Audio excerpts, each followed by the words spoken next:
Gálatas, no capítulo 3, dos versos de 13 a 15.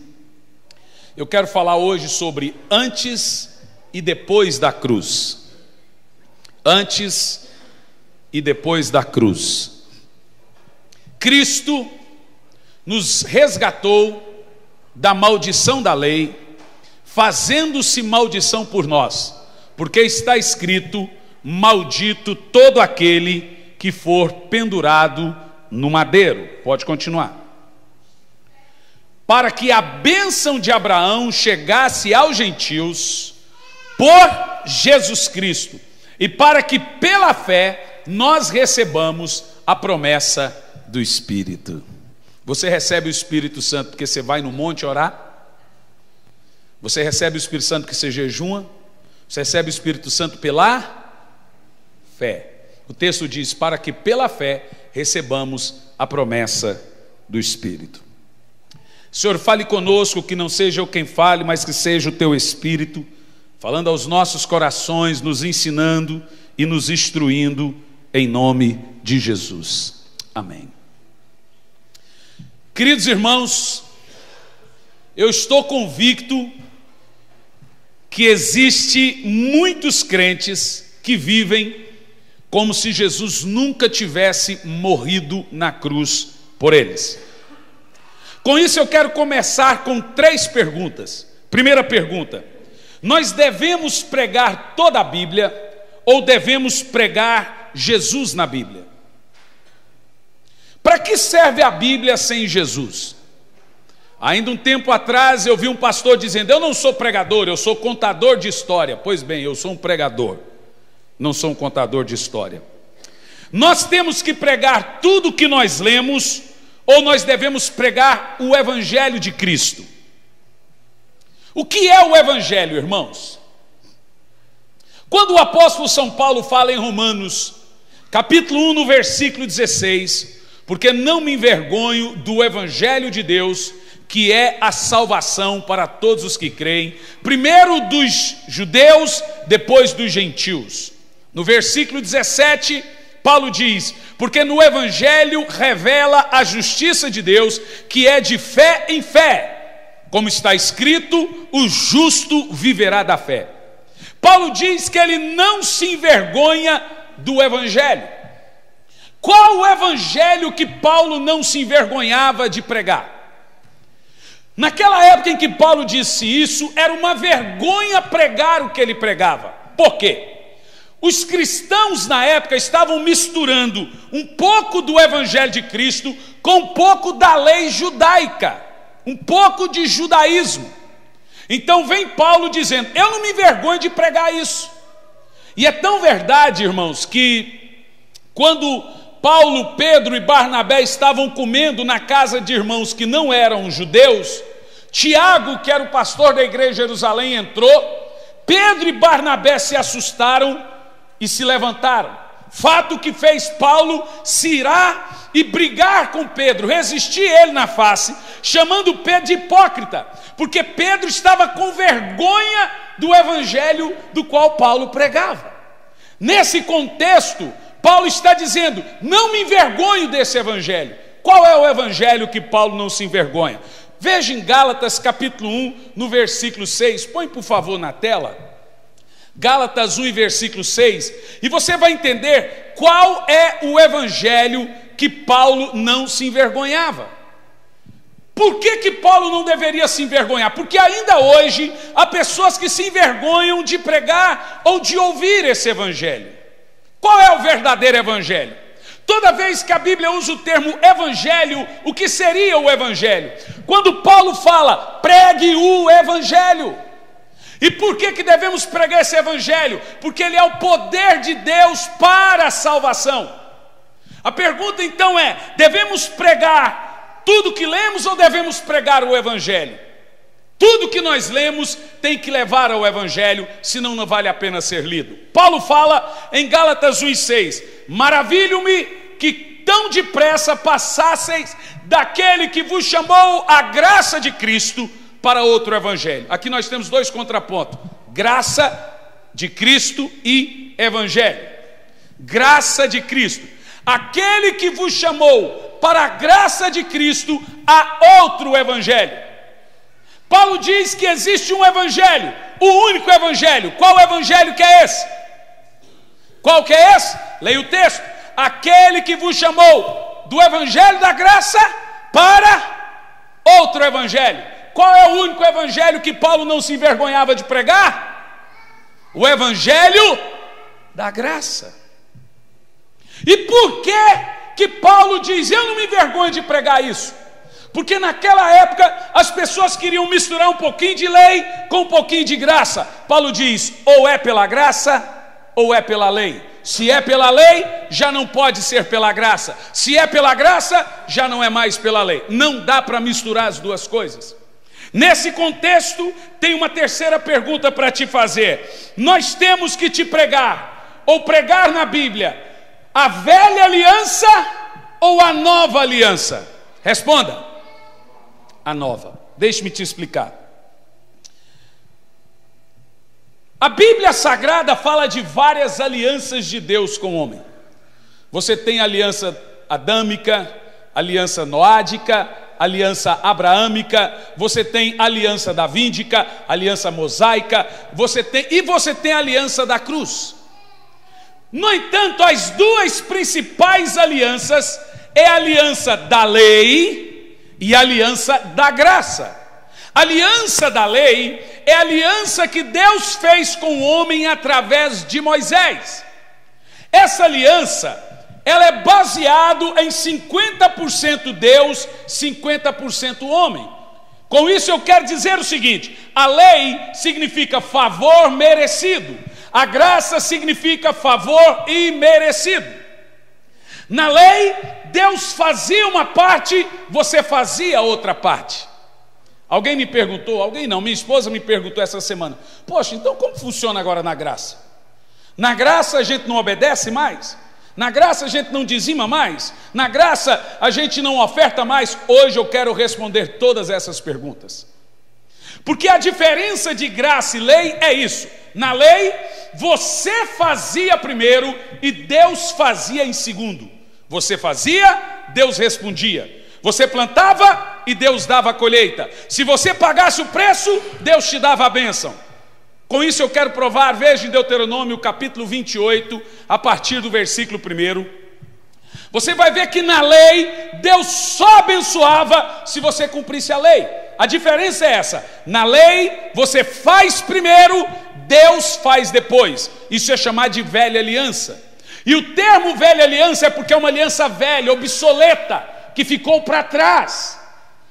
Agora veja lá: e será que se ouvires a voz do Senhor teu Deus, e tendo cuidado de guardar os seus mandamentos, que hoje te ordeno, o Senhor teu Deus te exaltará. Você percebeu? Se você guardar a lei, Deus te abençoa. Aí agora ele vai começar a abençoar quem guarda a lei. Próximo verso, pode ir. Todas essas bênçãos virão sobre ti e te alcançarão, quando obedeceres à lei, quando ouvires a voz do Senhor. Aí vai vir um conjunto de bênçãos. E eu recebo essas bênçãos, porque a Bíblia diz que pela fé nós recebemos as bênçãos todas de Abraão. E o texto continua, vai lá, próximo verso. Bendito serás na cidade, bendito serás no campo. Você precisa entender o seguinte: essas bênçãos vêm sobre ti se você cumprir a lei, mas isso na velha aliança. Hoje não. A diferença de hoje para a velha aliança é que na velha aliança você obedecia e Deus abençoava. Na nova aliança, Deus faz primeiro e depois te capacita a fazer em segundo. Então, se hoje você obedece, é porque Deus lhe deu capacitação. Tudo vem de Cristo. Se você hoje oferta, é porque Ele lhe deu primeiro. E é isso que eu quero te explicar aqui nessa noite. Vamos lá, vamos caminhar pela Bíblia. Tudo que nós lemos na Bíblia, tudo que você lê na Bíblia hoje, na nova aliança, a nova aliança é graça, a velha aliança é a lei. Lei de quem? Lei de Moisés. Quando falo lei, eu falo dos 10 mandamentos. 10 mandamentos. Quando eu falo nova aliança, eu me refiro à graça. A graça é depois da cruz, a lei é antes da cruz. Toda vez que você lê a Bíblia, escute bem, você deve se perguntar: isso foi escrito antes ou depois da cruz? Toda vez. Se foi escrito antes da cruz, não é doutrina, deve apontar para a graça. Se foi escrito depois da cruz, é doutrina, deve se obedecer. Vou dizer de novo: tudo que foi escrito antes da cruz ficou obsoleto, não é doutrina. Tudo que foi escrito depois da cruz é mandamento novo, é graça. Quem está entendendo o que eu estou falando? O texto de Gálatas diz: Ele nos tirou de toda a lei. Veja, Deus não deu a lei para o gentio, Deus deu a lei para o judeu, Deus deu a graça para você. A igreja tem uma própria lei, que é a lei da graça. O gentio tem os 10 mandamentos, nós temos a graça. Quem está entendendo comigo aí? Então vamos caminhar sobre isso. Veja, os 4 evangelhos, por exemplo, eles foram escritos depois da cruz, mas eles relatam histórias de antes da cruz. Mateus, Marcos, Lucas, João, etc. Todos eles foram escritos depois da cruz. Depois da cruz é depois da morte de Jesus e ressurreição. Mas eles relatam histórias de antes da cruz. Olhem para mim. Quando nós analisarmos aqui na Bíblia hoje, você vai perceber que vai ter vezes, ou terá vezes, que Jesus está operando na lei e que Jesus está operando na graça. Por várias vezes nos evangelhos, você vê Jesus operando na lei. E por que Jesus está operando na lei? Porque ele veio para cumprir toda a lei. E por que ele veio para cumprir toda a lei? Para satisfazer a justiça de Deus e deixar você livre da escravidão da lei. Ele cumpriu a lei. Ele foi o único homem que cumpriu toda a lei. Nenhum outro conseguiu. Então, por várias vezes, você vê Jesus operando na lei. Por várias vezes você vê Jesus pregando e usando termos da lei. E por várias vezes operando na graça. Quem está entendendo o que eu estou dizendo? Por isso, toda vez que você lê a Bíblia, você deve se perguntar: isso foi antes ou depois da cruz? Por que eu falo isso?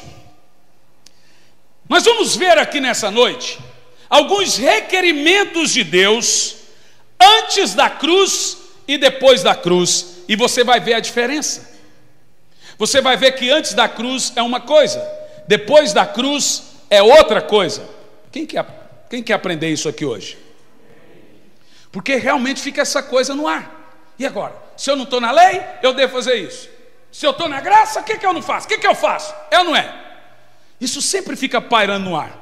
Mas hoje essa dúvida cai por terra. Vamos lá. Requerimentos de Deus antes e depois da cruz. Primeiro, requerimentos para ser abençoado na velha aliança.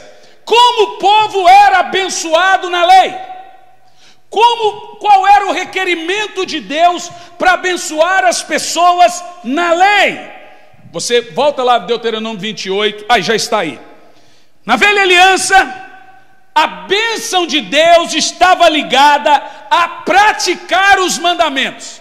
Ou seja, faço bem, recebo bem, faço mal, recebo mal. Se fizeres o bem, você terá o bem. Se fizeres o mal, você terá o mal. Se obedecer, você é abençoado. Se desobedecer, você é amaldiçoado.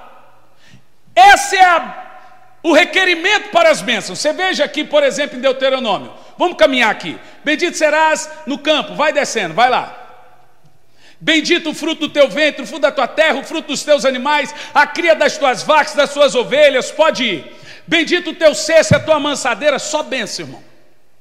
Só bênção. Mas você não pode se esquecer que antes estava escrito lá: se guardares os... Você não pode, olha para mim, eu vou dizer, você não pode na nova aliança usar isso como termo hoje.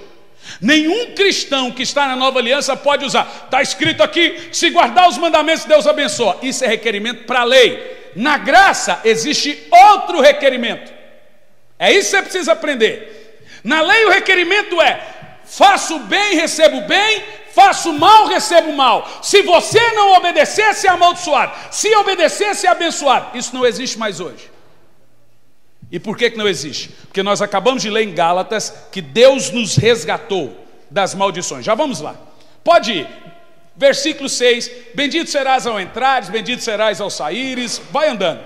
O Senhor entregará os feridos diante de ti, os teus inimigos se levantarem contra você, por um caminho virão, mas por 7 fugirão. Eu já cantei isso tantas vezes na minha vida. Vai indo, vai. Para a direita, para a esquerda, na minha frente. Vai lá. O Senhor mandará que a bênção esteja contigo nos teus celeiros. Os teus celeiros como é que é? Transbordarão. Não é isso? Mas é bênção. Já vou te dizer que na graça você tem todas as bênçãos da lei, mas não tem as maldições da lei. Eu vou dizer de novo. Na graça, tudo que está escrito por bênção aqui é seu, mas as maldições não. Diga amém. Continuando. Aonde puseres a tua mão, a planta dos teus pés, o Senhor teu Deus te dará. Pode ir. O Senhor confirmará para si um povo santo, como tem jurado, se guardares os mandamentos. Você viu os requerimentos? Se você guardar a lei, cumprir a lei, eu te abençoo. Eu te pergunto, Israel foi abençoado? Sabe só o que você vê em Israel? Eles exilados, eles assassinados, eles presos. Todas as nações dominavam eles, porque eles nunca guardaram a lei. Mas você vê que Abraão tinha essas bênçãos. E por quê? Porque Abraão não viveu na lei, ele viveu na graça. 400 anos antes da lei. Pode continuar, vai lá. E todos os povos da terra verão que é invocado sobre ti o Senhor e terão temor de ti. Agora veja, essas são as bênçãos. Se você obedece os mandamentos, Deus te abençoa. Isso lá na lei de Moisés. Pode prosseguir. E o Senhor te dará em abundância bens no fruto do teu ventre, no fruto dos teus animais, no fruto do teu solo, sobre a tua terra, que o Senhor jurou a teus pais dar. Pode prosseguir. O Senhor te abrirá o seu bom tesouro do céu, dá chuva à tua terra no seu tempo, e para abençoar a obra das tuas mãos, e emprestarás a muitas nações. Aleluia!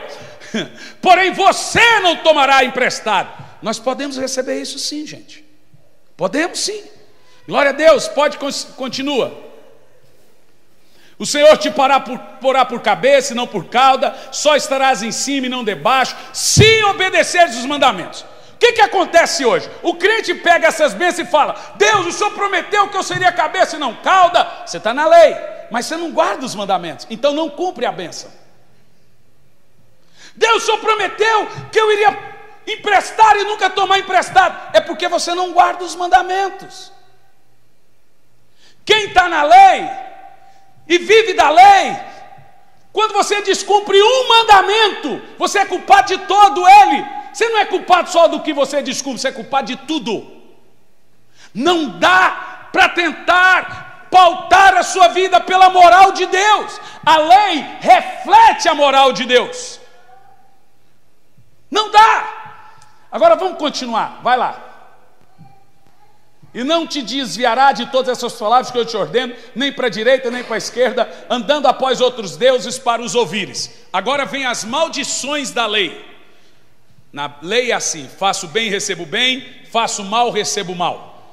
Próximo texto. Se, porém, não deres ouvido à voz do Senhor teu Deus, para não cumprir os seus mandamentos, olha como que é os requerimentos para ser abençoado, e os seus estatutos que eu estou ordeno, então virão sobre ti todas essas maldições. Vocês querem que eu leia? Precisa ler sobre maldição? Deixa eu ler só uma, vai lá. Leia lá. Leia, irmão. Vocês não querem ler, não? Então eu vou ler para vocês. Maldito serás na cidade e maldito será no campo. É aquela pessoa que ela quer viver de mérito, ela é moral, e ela é moralista, então ela vive na lei. Aonde ele pisa, irmão, se ele monta uma fábrica de chapéu, nasce todo mundo sem cabeça. Tudo que ele faz dá errado, você sabe por quê? Porque ele tem um padrão da lei. Ele pauta a vida dele na lei. Ele nunca pauta a vida dele da graça, ele pauta na lei. A graça é favor imerecido. Você quer ver como os crentes vivem na lei?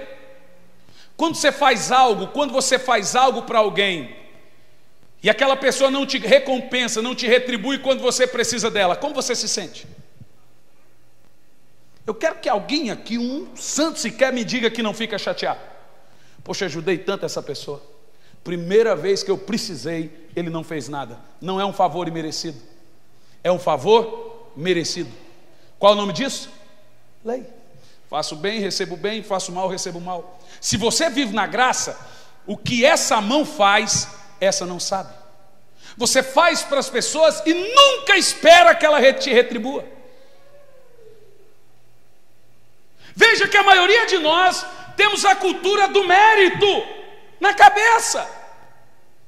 E se você viver dessa cultura, como você não consegue viver na lei, você é mais amaldiçoado do que abençoado. E por quê? Porque quando você descumpre um pouquinho da lei, lembra de Pedro? Pedro andou sobre as águas, boa parte mais andou. O que é que nós vemos isso na Bíblia? Enquanto Pedro olhava para Jesus, que é o autor e consumador da fé, ele andava nas águas. Mas quando ele olhou para si, por seu mérito, eu imagino Pedro pensando: poxa, o que os discípulos estão pensando de mim lá no barco? O que a minha família vai dizer? Pedro, você andou sobre as águas. A Bíblia diz que ele olhou para si. Eu não imagino que ele olhou só para si dizendo: uau, uhul. Eu acho que ele olhou para os seus méritos. Deve que passou na cabeça de Pedro: eu estou igual a Jesus. O que meu irmão vai dizer? O que minha mãe e meu pai vai dizer? Que homem poderoso! A Bíblia diz que quando ele olhou para os seus méritos, ele afundou.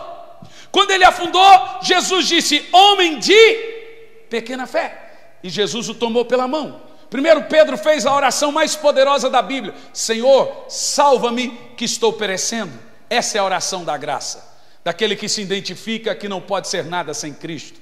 Agora você imagina que Jesus levou Pedro para o barco no colo? Eles voltaram andando. Mas agora ele volta andando com Jesus de mãos dadas. Na lei você consegue cumprir até por um tempo. Você consegue, sabe, eu fico tão preocupado, gente, quando você fica com um estilo moral e você começa a passar isso. Eu sempre fui um pregador disciplinador, mas nunca deixei de apontar meus erros e defeitos. Sempre mostrei aonde falhei, aonde Deus me levantou. Hoje eu fico vendo pregadores que você nunca vê ele falar onde Deus levantou ele, o que ele errou, quem que ele teve que pedir perdão, onde ele teve que consertar. Ele é o super sumo. Ninguém consegue viver assim o tempo todo.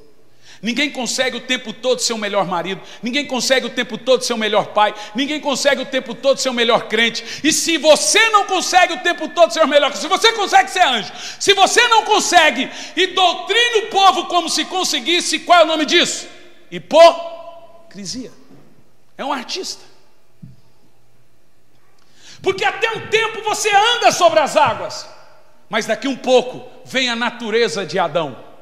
Daqui um pouco a carne fala mais alto. Daqui um pouco vem o ego fala mais alto. E aí você afunda.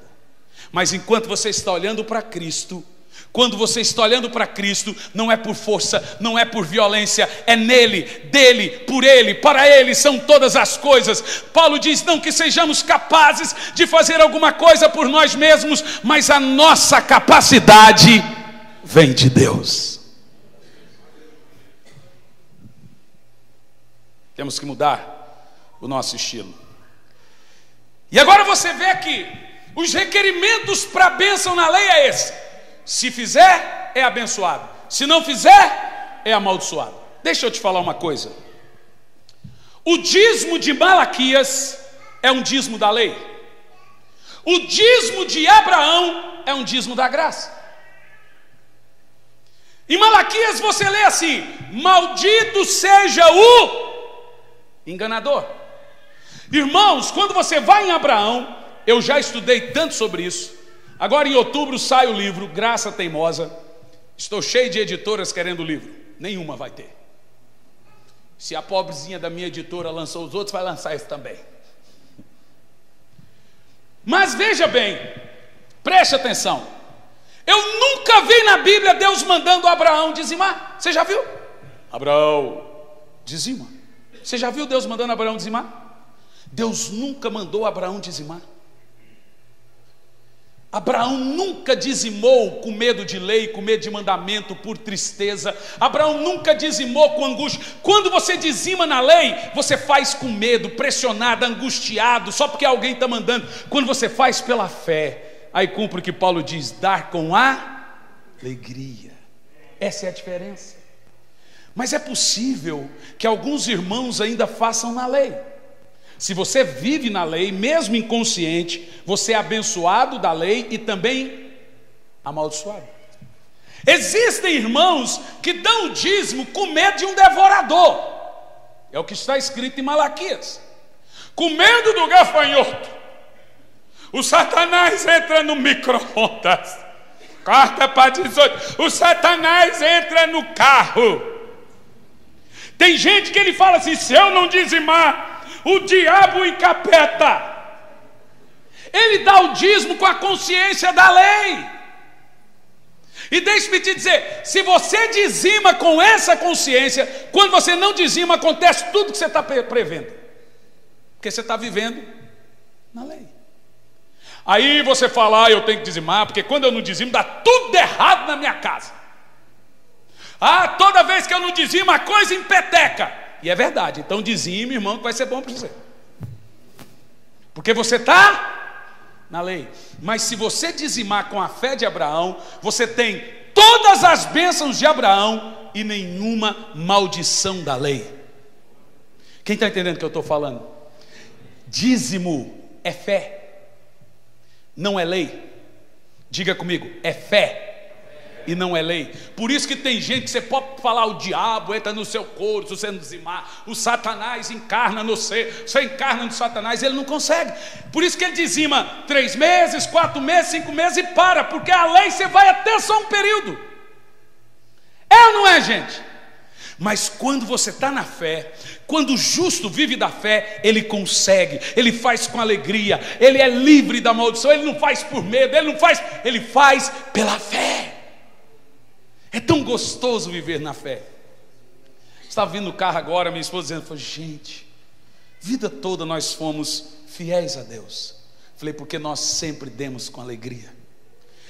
Ainda essa semana, falando com o Leque no telefone, o Leque falou: pastor, eu estava lá cortando o cabelo com o Toninho. Falei: mas ele fez um corte de homem, porque o Toninho é esquisito.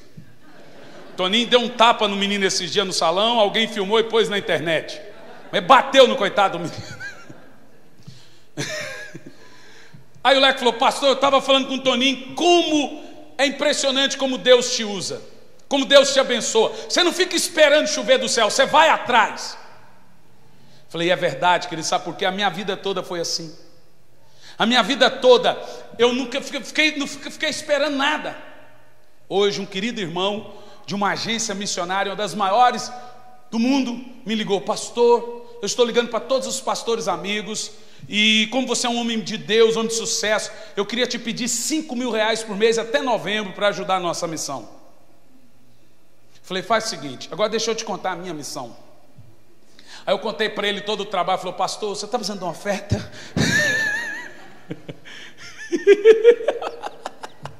Falei: você quer oferta ainda? Não, pastor, eu não tenho coragem de pedir mais nada para você, não.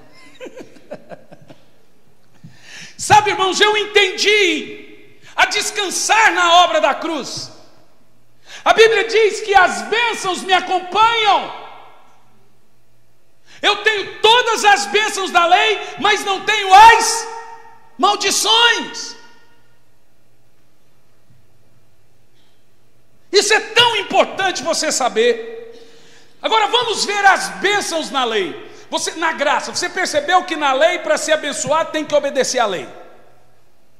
Se você ainda tem a cultura da lei, para você não ter o devorador desgraçando a sua vida, você tem que dizimar. Senão seu liquidificador queima, seu carro estraga, um gremlin entra lá, o Satanás incorpora. Mas quando você muda de aliança, você precisa mudar de aliança, você precisa vir para a graça. Você tem todas as bênçãos da lei e não tem as maldições. Vamos ver os requerimentos de Deus para ser abençoado na graça, na nova aliança. Quem quer ouvir aí? Quem quer ser abençoado? Sem medo de maldição. Eu não quero pastorear uma igreja com medo.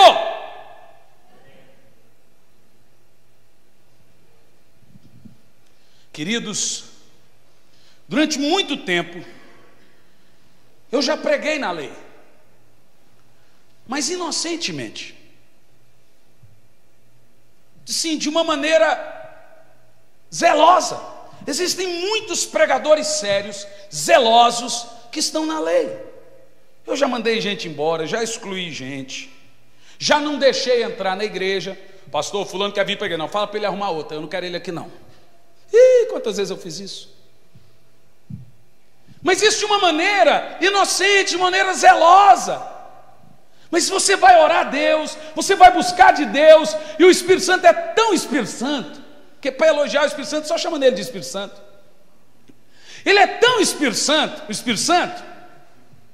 Esse Espírito Santo que é Espírito Santo, ele chega e fala assim: vem cá, querido, você está bem intencionado, você é querido, mas deixa eu te mostrar um caminho mais excelente.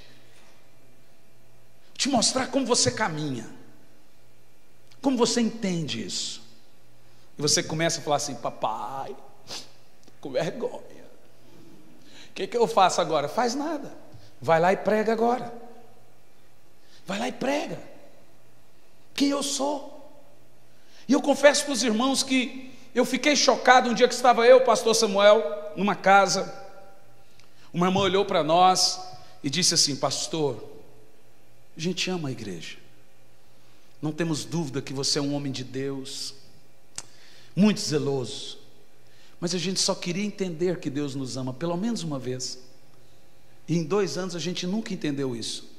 Na hora eu fiquei bravo, aí o meu ego insuflou, eu falei assim: palhaça, quem você pensa que é falar isso para mim? Eu prego a verdade. Mas depois o Senhor veio me falar: ela tem razão. Falei: Senhor, se ela tem razão, então aonde, o que nós precisamos mudar? Foi um tempo longo, gente, um tempo longo orando, estudando. 1 ano e meio, 2 anos depois de estudar isso, que nós começamos a pregar isso. Porque a gente não prega nossas dúvidas, nós pregamos a nossa certeza. Vamos continuar, as bênçãos de Deus na nova aliança. Veja Gálatas 3, 13 ao 15. Já lemos e voltamos. Olha, eu tenho um testemunho tão lindo para contar, 2 testemunhos para contar para vocês hoje sobre isso. Diz assim: Cristo nos resgatou da maldição da lei. Você está na lei hoje? Responda. O que a Bíblia diz? Não. Ele nos tirou das maldições da lei. Não há maldição na lei. Não existe maldições na graça, existe maldições na lei.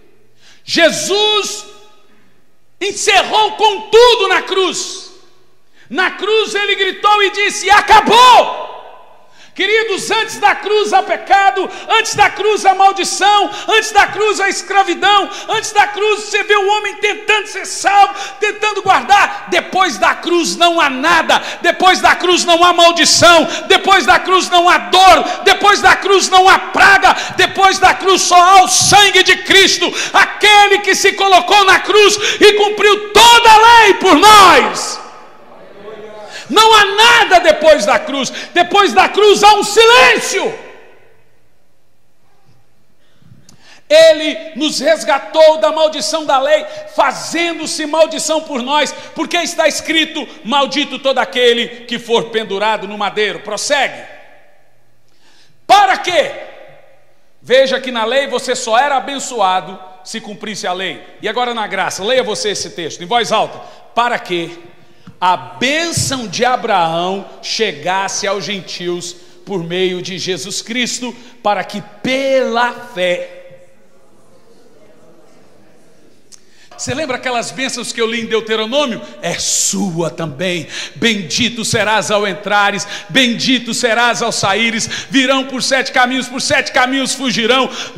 Deus te colocará por cabeça e não por cauda. Essa é a promessa de Deus. E não é da lei, não é da velha aliança, é de Abraão. Mas agora que eu estou numa aliança melhor, eu tenho todas as bênçãos de Abraão me seguindo.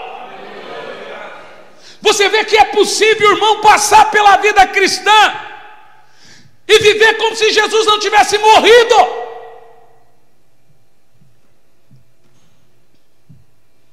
É possível. É possível passar pela vida cristã e não desfrutar da graça. É uma melhor aliança. Uma aliança de vitória. É uma aliança de salvação, é uma aliança em Deus em Cristo, não tem nada a ver comigo. Deus não é bom para você porque você é bom, Deus é bom para você porque Ele é bom. Não tem nada a ver com você, tem a ver com Jesus. Aleluia! Como é importante você entender isso. Veja, na nova aliança, Deus faz algo primeiro e depois você é abençoado por causa do que Ele fez. Veja que na nova aliança você é abençoado através do que Jesus fez. Na velha aliança você é abençoado por obedecer. Na nova aliança você é abençoado pela fé. Pastor, então não precisa obedecer? Veja bem, na lei você obedece primeiro e é abençoado depois. Na graça você é abençoado e por isso obedece. Eu acho que você não entendeu. Eu vou embora. Pega o microfone, pastor Félix. Deixa eu dizer de novo, porque isso, irmãos, é precioso. Tem gente que de hoje para amanhã vai mudar a sua cultura. E a hora que você mudar a sua cultura, as bênçãos começam a te seguir. Você não vai ficar, Senhor, o que eu tenho que fazer para ser abençoado? Nada, creia! Uau, creia! Eu quero ver vocês triunfarem, deslanchar, creia! Creia na obra de Jesus na cruz. Não há sacrifício, não há preço a ser pago, não há monte a ser pago, nós não fazemos jejuns hoje para receber, nós fazemos para mortificar a carne. Quando você jejua é porque Deus já te abençoou com todas as bênçãos nas regiões celestiais. Então hoje quando nós jejuamos é para mortificar o ego, para mortificar a carne. Hoje você ora porque você tem saudade de falar com o Senhor, não é porque você ora, Senhor, o que eu tenho que fazer para o Senhor me abençoar? Antigamente eu dizia, irmãos, paga o preço. Deus não te abençoa porque você não paga o preço. Mas a Bíblia diz que o preço foi pago. Ei, crentaiada, aprenda a descansar na obra de Cristo. Ele fez tudo. Ele fez tudo. Ele não fez a metade. Ele não fez mais ou menos. Ele não fez 50%. Ele fez tudo. Descansa em Jesus. Será que é difícil? Você sabe que essa carinha que você faz assim de fala mais, fala mais, fala mais. Eu estou ouvindo onde eu estou pregando. Você fica assim, que mais? Esses dias estava pregando, 2 testemunhos eu vou te contar. Estava pregando num culto e alguém fala assim, pastor, pregar essa mensagem faz as pessoas pecarem mais. É o contrário. Posso te dar 2 textos? Porque tem gente que diz que se você pregar a graça, faz as pessoas ficarem pecadoras. O que não é verdade. Não é verdade. Veja Gálatas, capítulo 5, no versículo 6. E você vai perceber que as pessoas estão pecando, não é por falta de rigidez, não é por falta de confronto. Observa comigo esse texto, Gálatas 5 e verso 6. 5 e 6. Irmão, vou descer com as pedras do Sinai. Ó, eu tô vindo, hein? Ó, que eu descer, 5 e 4, irmão, desculpa. Eu tô subindo com as pedras de novo. Lê em voz alta, vai lá. Separados estais de Cristo, vós que tentam justificar pela lei, caído da graça estais. Veja você, que qualquer pastor que pregar mérito, justiça própria, ele faz a sua igreja cair da graça. Agora você quer ver um texto terrível? Preste atenção. Toda vez que eu li esse texto, meu pai, todo mundo pregava, fulano caiu em pecado, caiu da graça. Vocês dois aí que eram assembleanos, você está acostumado a ouvir isso. Fulano caiu da graça. É ou não é, Francinildo? 1,80 m. Mas o texto ali diz que quem cai em pecado é que cai da graça. É o contrário. Quem cai em pecado, gente, ele cai na graça. A Bíblia diz que aonde o pecado abunda, a graça abunda mais. Cair em pecado deixa a pessoa à disposição da graça. Cair da graça é você misturar lei com graça. Não, hoje eu prego a graça, amanhã eu desço com as tábuas dos mandamentos. Vocês vão ver o que é bom para nós. Lá vem o pastor Hernani com as pedras. Pastor Hernani chegou o Moisésão com as pedras dos mandamentos. Vai rachar a biboca na cabeça da gente. Chegou, só falta a barba. Mas a Bíblia diz que cair da graça é quem quer optar por uma vida de lei. Agora olha esse texto assustador. 1 de Paulo aos Coríntios, capítulo 15, no versículo 56. Esse texto me fez chorar no quarto. Falei, Senhor, nunca me deixa pregar a lei. Eu amo a lei do Senhor como espelho para a graça, mas eu não posso pregar a lei, eu tenho que pregar a graça. E sabe por quê? Esse texto aqui diz o que faz as pessoas mais pecarem numa igreja. O que faz um crente viver em pecado? Esse texto responde. Diz ali, 56, lá vem as pedras. Ó Moisés, vamos ler, vai lá. Ora, o aguilhão da morte é o pecado, e a força do pecado é a graça. É a lei. Diga misericórdia. Agora deixa eu te explicar isso de uma maneira simples. Imagina você um marido exigente, o cara perfeccionista. Ele gosta das cuecas em ordem alfabética das cores ali. E quando dá uma coisa errada, ele picha o demônio na mulher. Ó, mulher, essa comida tá insonsa. Esse cachorro tá fedido. Ó, essa menina fez cocô na sala. Eita, essa casa tá fedida. Irmão, eu já fui assim. Eu sou aquela pessoa que ligo lá de longe. Bem, a casa tá cheirosa. Tô brincando não, pergunta para ela. Eu não posso jurar que é pecado, mas te juro. E como eu juro? Deixa eu te falar. Pensa num cara que gosta das coisas nos detalhes. Agora imagina você que se toda hora que a sua mulher erra, faz coisa errada, você mostra e aponta o erro dela. A comida está ruim, você joga na cara. Essa mulher vai passar a fazer comida boa? Quanto mais amargura, quanto mais julgo, quanto mais condenação, as pessoas pioram, elas não melhoram. A minha esposa, por exemplo, a maneira que ela educava o Gianluca era até engraçado. Minha esposa já ficou um dia inteiro com a cara virada para o Gianluca. É porque ela está lá dentro trabalhando com os irmãos do conselho consultivo, porque hoje é dia de conferir nota por nota. Eu queria que ela ouvisse.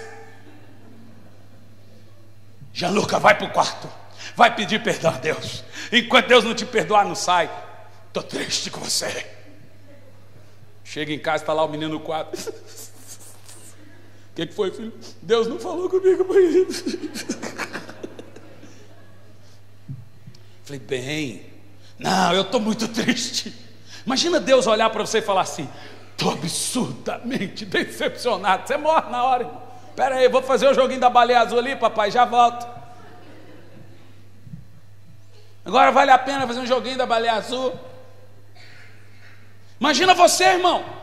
Quanto mais julgo, condenação você dá para uma pessoa, ela piora, ela não melhora. O Senhor diz: com cordas de amor te atraí, com bondade te busquei. Você vê na Bíblia que Deus se ira, mas você nunca encontrou na Bíblia que Deus é ira. Você encontra na Bíblia que Deus é amor, apesar dele se indignar, mas a sua essência é a bondade. Irmão, se Paulo Júnior estivesse pregando isso aqui, você ia falar: não, o cara bebeu. Pastor Hernani pregar isso aqui, você fala: não deve ter sido fácil para o pastor pregar isso aí. Pastor Samuel pregar, maravilha. Pastor Samuel, salave. Por isso que eu fiquei, foi 2 anos estudando isso para vir pregar. Falei: não, Senhor, vamos ter um papo. Aí eu falei assim para minha esposa: vamos fazer a coisa diferente. Porque antes você chega e fala assim para o filho: quando é que você vai me dar alegria? Aí você chega para o moleque tirar nota baixa: você só faz isso na vida. Nem trabalho, isso aqui é só trabalho, infeliz. Eu ralo, eu trabalho, o moleque já está assim: pai, tem um joguinho da baleia azul para eu jogar. Veja que a Bíblia diz que a força do pecado é a lei. Quanto mais lei você traz, mais as pessoas são presas ao pecado. Elas vão piorando, elas não vão melhorando. Aí tem gente que diz que pregar a graça faz as pessoas pecarem. É ao contrário. Vou te contar aqui. Uma das igrejas que eu preguei essa mensagem, porque você sabe que já tem 3 meses que nós estamos pregando uma mensagem, de várias maneiras. E a Bíblia manda a gente fazer isso. Paulo diz: prego a mesma coisa até entender, porque é segurança. Eu falei, nós os pastores falamos: vamos pregar isso até a igreja entender e triunfar e vencer e conquistar, que eles estão na obra da cruz. Diga: eu estou na obra da cruz. Diga: glória a Deus pela cruz. Eu estava pregando, a mulher olhou para o homem e falou assim: estou indo embora, assim na minha frente, não vem atrás de mim. E foi embora chorando. Falei: gente, desgraça é um casamento. Terminou o culto, o camarada chegou em mim e falou assim: só acabou com o meu relacionamento. Falei: irmão, eu sou águia, não sou galinha. Eu falei assim: ele não falou casamento, ele falou relacionamento, era amante. Na hora falei assim: pois bem, sinto-me muito contente em ter acabado com o seu relacionamento. Ele olhou: como que o senhor sabe que não era de Deus? Eu falei: é porque você disse relacionamento. Se você fosse casado, você ia falar: acabei com o seu casamento. Não foi revelação, meu filho, foi esperteza mesmo. Cuidado com o que você fala comigo, irmão. Eu pego tudo assim, ó. Quem me conhece aqui há 5 anos sabe, ó, pensa bem de você falar comigo. Eu olhei e falei assim: o que é que eu fiz? Falou: pastor, o senhor estava pregando que a graça é força para vencer, que eu sou justiça de Deus e não sei o que. Aquela mulher, eu amava aquela mulher, foi a primeira namorada. Ela deixou o marido, eu deixei a esposa, nós estávamos há 2 anos juntos. Mas ela começou a chorar, ela olhou para mim e disse: eu sou justiça de Deus, estou indo embora e não me procure mais. E eu falei assim: yes. Falou: e agora, pastor? Eu falei: agora você também é justiça de Deus, volta para sua casa, infeliz. Falei: é verdade, pastor. Irmão, deixe-me te dizer uma coisa. Eu recebi uma mensagem no celular agora essa semana, é que eu esqueci o celular em casa. A moça escreveu um textão. No textão ela dizia: pastor, todo dia de madrugada eu acordava para orar, e orava a noite toda, e no outro dia eu sentia que Deus não estava satisfeito comigo. Irmão, não é possível, isso não pode ser Deus. A pessoa ora a noite toda e no outro dia se sente infeliz com Deus. O nome disso é acusação. Tem gente, bons crentes, fiéis, e ainda se sentem que Deus está triste. O nome disso é acusação, é condenação, não é Deus. Falei, querida, eu não vou te falar nada pelo WhatsApp. Vou te dar 3 mensagens para você assistir. Peguei 3 mensagens minhas na internet: o dom da justiça, o estilo de viver na graça, e a outra eu esqueci. Ouça ela, depois você fala comigo. Ela mandou o textão. Pastor, assisti as 3 mensagens, parece que todas elas responderam as minhas perguntas. Eu estou livre. Falei, é isso mesmo que Jesus disse: o meu jugo é suave, o meu fardo é leve. Pastor, agora eu vou orar por amor ao Senhor. Eu não vou orar pensando que se eu não orar Deus vai me matar. Não, eu vou orar porque eu quero me comunicar com Ele. Na graça, Deus faz primeiro e te capacita a fazer depois. Deus não quer ninguém obrigado, Deus quer você por amor. Com bondade te busquei, com misericórdia te atraí. Glória a Deus pela sua infinita graça, glória a Deus pela sua infinita misericórdia. Louve a Deus pela obra da cruz, irmão. Aleluia!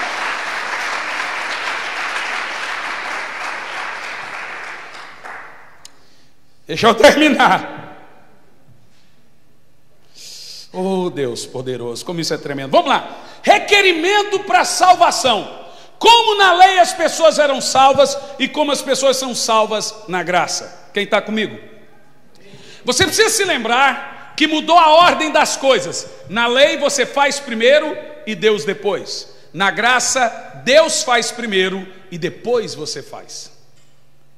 Na lei, Deus é a resposta. Na graça, você é a resposta. Por que na graça Deus faz primeiro? Porque Jesus, que é a nossa suficiência, nos capacita. Essa é a diferença. Como isso é tremendo, gente.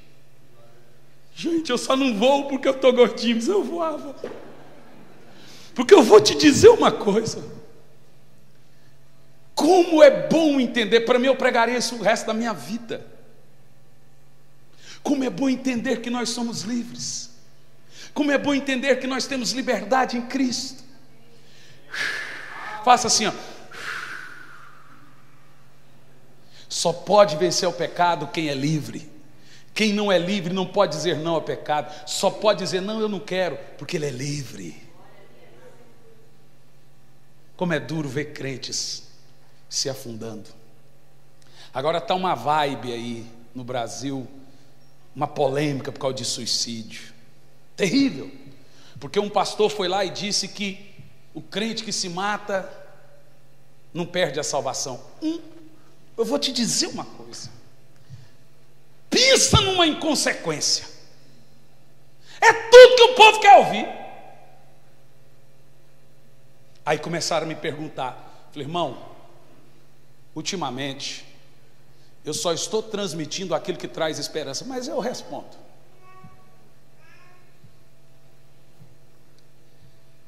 Veja você, que eu até entendo que uma pessoa, pastor, mas a pessoa em depressão, doente, lá e não soube o que fez, se matou. Então não é suicídio. Simples assim. A pessoa se matou, inconsciente, remédio, em depressão, não tinha consciência, está fora de si. Não é suicídio.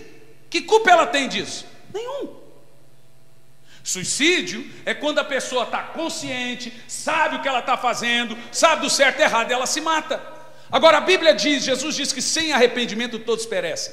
A Bíblia diz que o homicida vai para o inferno. Quem se mata é um assassino sem tempo de se arrepender. E Paulo diz, aquele que destruiu o seu corpo, Deus o destruirá com suas próprias mãos. É óbvio que aquela pessoa que conheceu a graça de Cristo, o seu infinito amor, sua misericórdia, sua obra da cruz, se não for patologia, se não for doença, é óbvio que ele não se mata. Agora, tem coisa que é patológica, tem coisa que é doença, não tem o que fazer, gente. É ou não é? Mas eu estou vendo aí crentes não conhecendo a graça, sofrendo por recaídas e pecados, sofrendo por não triunfar. Como é triste isso, gente. Como é triste um cristianismo derrotado. Um cristianismo que você anda sobre as águas até a metade e depois afunda. É triste ou não é? Mas há uma saída. Qual é o requerimento para a salvação na velha e na nova aliança? Vamos ver na velha. Mateus 19, verso 15 e 16. Lembra-te que Jesus por muitas vezes pregava na lei e por muitas vezes pregava na graça. Eu vou te mostrar que agora Jesus falando na lei. Olha o requerimento para ser salvo. Mateus 19, verso 15 a 16. Olha as pedras. E tendo-lhes imposto as mãos, partiu dali. Pode seguir. E eis que aproximou-se dele um jovem e disse: bom mestre, o que farei para entrar na vida eterna? Presta atenção. O jovem rico chegou e falou: o que eu tenho que fazer para ser salvo? Se Jesus só pregasse na graça, ele diria o quê? Nada. Creia. Mas Jesus não disse isso. Então aqui ele está operando na lei. Olha o que ele disse para o jovem. Pode ir.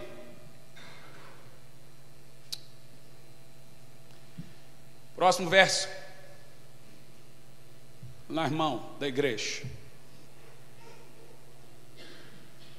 Olha, deu tilt. E ele lhe disse: por que me chama bom? Não há bom senão um só, que é Deus. Se queres, porém, entrar na vida, guarde a lei, os mandamentos. Eis, Jesus falou: você quer ser salvo? Guarda a lei. Veja que Jesus não está operando na graça, ele está operando na lei. Agora veja, se um crente pega a Bíblia sem observar antes e depois da cruz, ele lê isso aqui. O que esses crentes hoje fazem? Jesus disse. Esses dias eu vi um pastor de uma seita dizendo: Jesus diz que tem que guardar os mandamentos. Falei: ai meu Deus, meu Deus, sério que eu tenho que ouvir isso? O cara está na televisão falando isso, gente, não é possível. É óbvio que Jesus estava na lei, cumprindo toda a lei. Então ele operava na lei e operava na graça. Aqui ele está operando na lei. Queres, porém, ser salvo, guarda os mandamentos. Você precisa guardar os mandamentos para ser salvo? Responda. Claro que não. Você quer ver? Veja em Atos 16. Vamos ler a partir do versículo 16. Atos 16. Não, vamos ler a partir do versículo 30. Eita, 16 para 30 foi longe. A partir do versículo 30. E tirando-os para fora disse: o que eu devo fazer para me salvar? Veja bem, lá em Jesus temos a mesma pergunta. O jovem rico disse: o que eu tenho que fazer para ser salvo? O carcereiro disse para Paulo: o que eu tenho que fazer para ser salvo? Jesus disse para o carcereiro: guarda os mandamentos para ser salvo. O que é que Paulo disse? Não, peraí. Jesus disse para o jovem rico: guarda os mandamentos. E Paulo disse o que para o carcereiro? O carcereiro faz a mesma pergunta do jovem rico: o que eu tenho que fazer para ser salvo? Só que as respostas são diferentes. Sabe por quê? Nova aliança e velha aliança, antes e depois da cruz. Olha a resposta de depois da cruz. Olha o que Paulo responde, diferente do que Jesus respondeu. E ele lhe disse: guarda os mandamentos, amém? Crede no Senhor Jesus Cristo e será salvo tu e a tua casa. Mudou a aliança. Quando muda a aliança, muda o sacerdócio. Nós hoje vivemos na melhor aliança, na nova aliança. Você não precisa fazer nada para ser salvo. Você precisa crer em Jesus para ser salvo. Você precisa depositar a sua confiança na obra da cruz. Crer que tudo que Ele fez foi para que você fosse salvo. Não é fazer, é crer. Se você tentar fazer, tu vai para o inferno. Diga para o irmão do lado: eu não gosto de repetir isso na igreja. O negócio, diga para o irmão do lado, eu não gosto. Esse dia eu fui na igreja, o pastor cada 5 minutos falou: diga para o irmão do lado. Eu já estava me entalhando no sangue. Quando na terceira eu falei: não vou falar nada, nem olha para minha cara. Então não diga nada para o irmão do lado. Diga só você assim: eu estou na melhor aliança. Uau! Uau! Irmão, se empolga que eu vou plantar bananeira. Vou nada.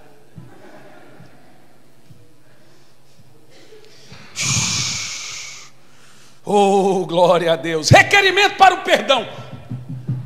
Agora a coisa pega. Requerimento para o perdão. Como que é o requerimento para o perdão na lei e como que é o requerimento para o perdão na graça? Quem está aprendendo? Mas se você quiser, você pode ir embora também. Estamos na graça, irmão. Vá de uma vez. Já estou terminando. Mentira, mas estou terminando. Vai lá. Lei, perdão na velha aliança. Veja Marcos capítulo 11, no verso 26. Como que funciona o perdão na velha aliança? Lembra-te que Jesus horas operava na lei e horas operava na graça. Para a mulher pecadora, ele disse: não te condeno, operou na graça, eu te perdoo, vai, não peques mais. Para o Nicodemos, ele disse: tem que nascer de novo. Para a mulher samaritana, ele deu graça. Veja, para os pecadores ele dava graça, para os religiosos ele dava a lei. O que você é? Pecador ou religioso? Se você for pecador, nós vamos te dar a graça. Se você for um miserável religioso, nós vamos descer com as pedras dos mandamentos na sua cabeça.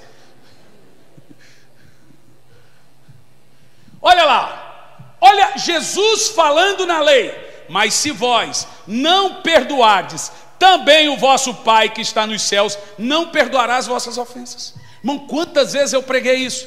Irmão, se você não perdoar o irmão, nem salvo você é. A gente prega isso, irmão, na inocência. Essa é a vontade de ser zeloso. Na lei, se você não perdoa, você não é perdoado. Você lembra? Você faz primeiro e Deus faz depois. Na graça muda. Vamos ver aqui agora como funciona na graça o requerimento por perdão. Efésios 4, versículo 32. Na lei, você perdoa para ser perdoado. Quem está entendendo? E na graça? Antes, sede uns para com os outros benignos, misericordiosos, perdoando-vos uns aos outros, como também Deus te perdoou. Uau! Você percebeu que na lei você perdoa para ser perdoado, na graça você perdoa por ser perdoado. Na graça Deus te perdoou e lhe deu força para perdoar depois. Não é antes, é depois. Na graça você obedece, porque Jesus obedeceu primeiro. Na graça você oferta, porque Ele te deu primeiro. Por isso que eu falo que o dízimo não pode ser da lei, porque dízimo você só dá daquilo que Deus te deu. Está aí a revelação, irmão. Como que você dá um dízimo? É impossível o dízimo ser da lei, porque na graça Deus te dá primeiro, para depois você dar primeiro. O dízimo Deus te dá e depois você dá. Glorifica, aplauda o Senhor, isso é tremendo. Aleluia, aleluia. Veja Colossenses 3 e 13. Oh, como é tremendo entender a aliança da cruz. A aliança da cruz é tremendo. Hoje você perdoa porque Deus te perdoou. Você não perdoa para ser perdoado, você perdoa porque foi perdoado. Ele fez primeiro, Ele capacitou a fazer depois. Colossenses 3,13 diz assim: suportando-vos uns aos outros e perdoando uns aos outros, se alguém tiver queixa contra um, assim como Cristo te perdoou primeiro, perdoai-vos também. Você viu como mudou? Na lei Jesus disse: se não perdoar, Deus não te perdoa. Na graça Paulo vem e diz: você perdoa porque você foi perdoado. Deus faz primeiro e você faz depois. Eu vou terminar no quarto requerimento, depois eu continuo. Isso aqui tem que continuar. Você precisa saber tudo antes e depois da cruz. Quarto e último requerimento: requerimento para amar a Deus e as pessoas antes e depois da cruz. Como que funciona? Como que eu devo amar a Deus antes e depois da cruz? Como que eu devo amar as pessoas antes e depois da cruz? Veja Marcos 12, versículo 30. Quem gosta da Bíblia Sagrada? Aqui em 5 anos Não tem uma pessoa que pode reclamar que aqui não ouviu a Bíblia. Você pode falar o que quiser dessa igreja, menos que aqui a gente não pregava a palavra de Deus.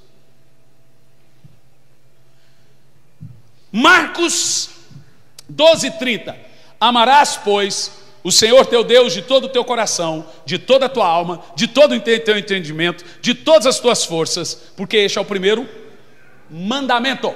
Jesus está falando agora da lei ou da graça? Da lei.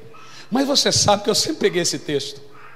Falei, Senhor, eu tenho que amar de todo o coração, de todo o entendimento, de toda a alma. Eu tenho que amar. Isso, gente, me trazia uma condenação.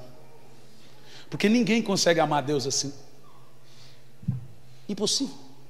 Ninguém ama Deus de todo o coração, entendimento e força. Você divide a sua mente entre os problemas da vida e Deus, entre o seu filho e Deus, entre a sua esposa e Deus, entre a dívida para pagar e Deus. Nem Davi, que era um homem segundo o coração de Deus, amou a Deus de todo o coração. Impossível. E quando é o requerimento para amar o próximo? Quer ver? Vai lá. Próximo verso.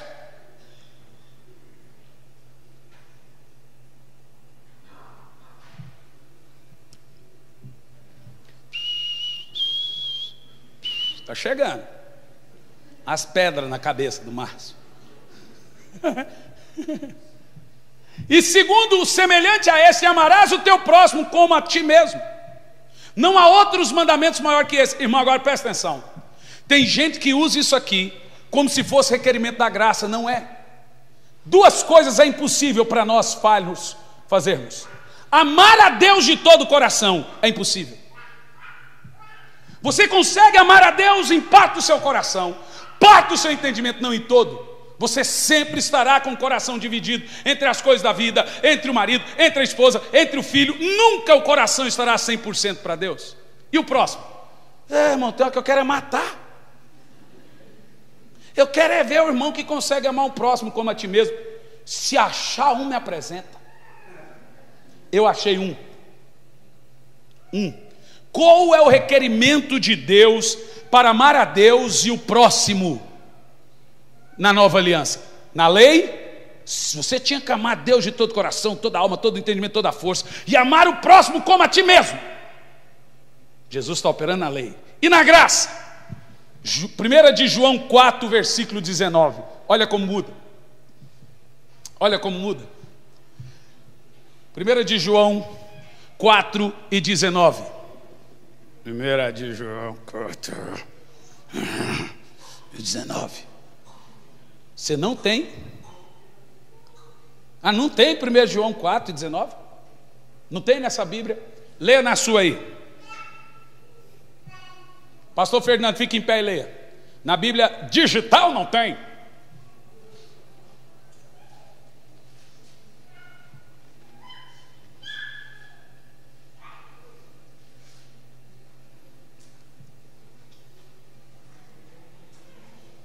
Leia, irmão, pastor Crocker. Nós amamos porque Ele nos amou primeiro. Ó. Na lei você tem que amar a Deus de todo o coração, alma e entendimento. Agora na graça diz assim: nós o amamos porque Ele nos amou primeiro. Eita! Sabe, o único veio e amou o próximo como a ti mesmo. O único veio e amou a Deus de todo o coração. Ele se fez homem. E agora em Jesus você consegue amar a Deus de todo o coração. Em Jesus você consegue. Você na sua carne não consegue amar o próximo como a ti mesmo. Mas quando você está em Cristo, na graça, aí o amor de Cristo em você faz você amar o próximo como a ti mesmo. O amor de Cristo em você faz você amar a Deus de todo o coração. Só Jesus amou a Deus de todo o coração. Só Jesus amou o próximo como Ele mesmo, dando-se ao próximo. Aleluia. Nós o amamos porque Ele nos amou primeiro. Aleluia. Meu Deus.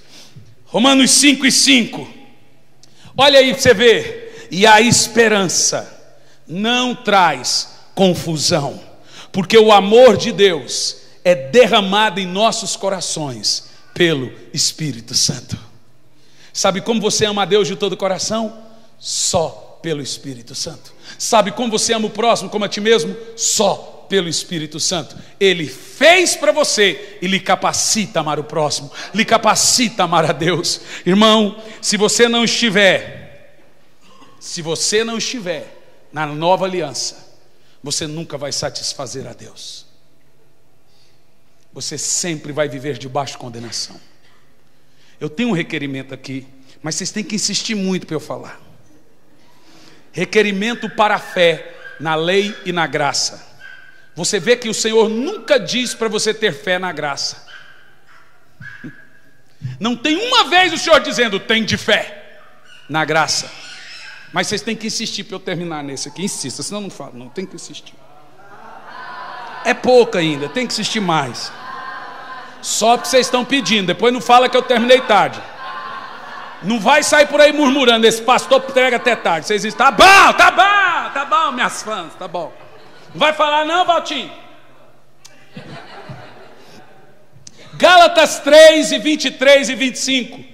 Requerimento para a fé na graça. Qual é o requerimento para a fé na graça? Mas antes que a fé viesse, diga comigo, a fé veio. Diz mais alto. Agora leia. Antes que a fé viesse, estávamos guardados debaixo da lei, encerrados para aquela fé que havia de se manifestar. Ei, a fé é uma pessoa. Fé em Deus é fé em Cristo. Por isso que no Novo Testamento a Bíblia não manda você ter fé. Ela manda você receber a fé. Quando você está em Cristo, a fé veio a você. Diga, a fé veio a mim. Diga, a fé se manifestou a mim. Meu Deus, isso é poderoso. Em Mateus 6,30 diz assim, ó. Olha aí, ó, para você entender, irmão. Você tem fé. Você tem Jesus. Por isso que não tem crente que está na graça que não tenha fé. Por isso que a Bíblia diz que tudo que não vem da fé é pecado. Quem está na nova aliança, ele automaticamente tem fé. Uau! Meu Deus! Veja, Mateus 6,30. Pois se Deus assim veste a erva do campo que hoje existe, e amanhã é lançada no forno, não vos vestirá muito mais a vós, homens de pouca fé? Agora veja que lá Jesus está operando na lei. Mas na graça, você vê assim, a fé veio, a fé se manifestou. Quando Jesus ressuscitou, a fé se manifestou no seu coração. Quando Jesus ressuscitou, a fé veio até você. Quando Jesus ressuscitou, você passou a viver. Jesus pegou o cálice e disse, esse cálice é a nova aliança. Ali começou a aliança do Calvário, ali começou a aliança da igreja, ali começou o nosso evangelho. Eu sou livre, eu tenho Cristo, eu sou salvo, eu posso ir para o céu. Não há condenação para aqueles que estão em Cristo Jesus, que não andam segundo a carne, mas segundo o Espírito, porque a lei da morte é carne, mas a lei do Espírito é vida. Romanos capítulo 8, versículo 1 a seguir. Deixe-me te dizer uma coisa, você está em Cristo. Eu vim aqui para bradar e dizer, você não é um mentiroso, você não é enganador, você é a justiça de Deus, você está em Cristo, não há condenação, não há culpa, não há julgo, você é de Cristo.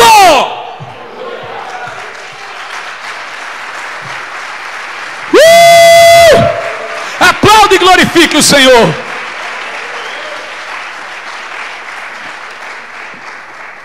E agora eu vou viver no pecado, que eu estou na graça. Literalmente você não entendeu nada. Você não está na graça. Fique em pé. Se você viver em pecado, você não está na graça. Romanos capítulo 6, versículo 14. Te juro que esse é o último texto.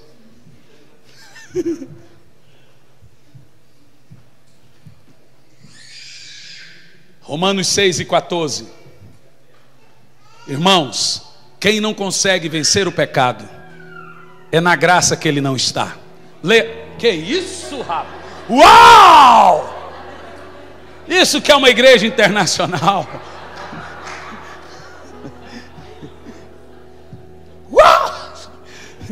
Olha lá, ó. Olha quem está na graça como ele vive. Porque o pecado não terá domínio sobre vós, pois não estáis debaixo da lei, mas debaixo da graça. Aleluia.